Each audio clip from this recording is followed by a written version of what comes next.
Certaines nuits, votre cerveau organise des films.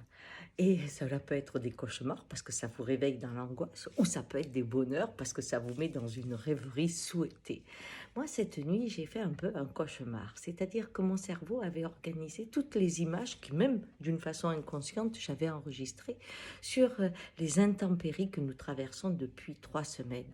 Que ce soit au Japon, que ce soit en Chine, que ce soit en Californie, en Sardaigne, en Allemagne, en Belgique, qu'est-ce que l'on voit?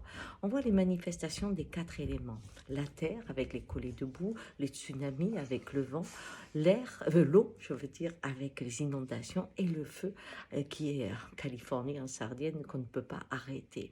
Ces 4 éléments bougent. Et chez les Indiens, ils ont un esprit, la nature a un esprit, il n'y a pas que nous. Hein. Mais restons dans cette rêverie de l'esprit pour mieux comprendre ce qui se passe. Si je crois que la nature me donne une information et une réponse à ce que j'ai fait, je me pose la question, qu'est-ce qui est arrivé?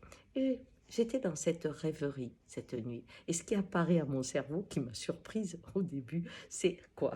Une tronçonneuse. Au départ, j'ai rigolé, j'ai dit, mais qu'est-ce qu'à avoir une tronçonneuse avec ces intempéries qui font que nous allons tous très mal parce que d'un revers de main, la nature détruit ce que nous avons mis des dizaines, des centaines d'années, voire à construire.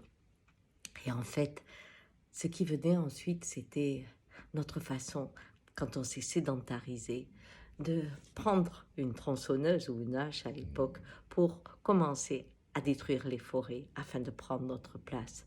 Et ce symbole de la tronçonneuse, c'est ça. Je détruis ce qui ne me convient pas, je fais place nette pour inscrire mon rêve. On voit que dans l'agriculture, la terre n'est plus nourricière, hein, elle devient juste un support. La terre est devenue support, elle n'est pas d'accord, elle est vivante.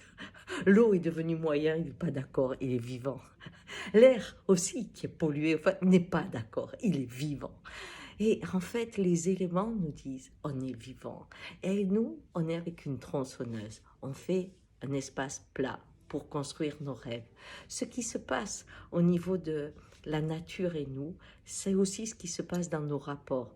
Nous cherchons chaque fois à éliminer celui qui nous gêne.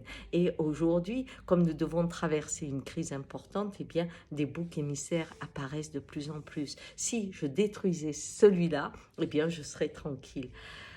Je pense que la vie nous secoue parce que nous avons peut-être la chance, même si elle est douloureuse, de découvrir que les ciseaux, c'est pas une bonne idée.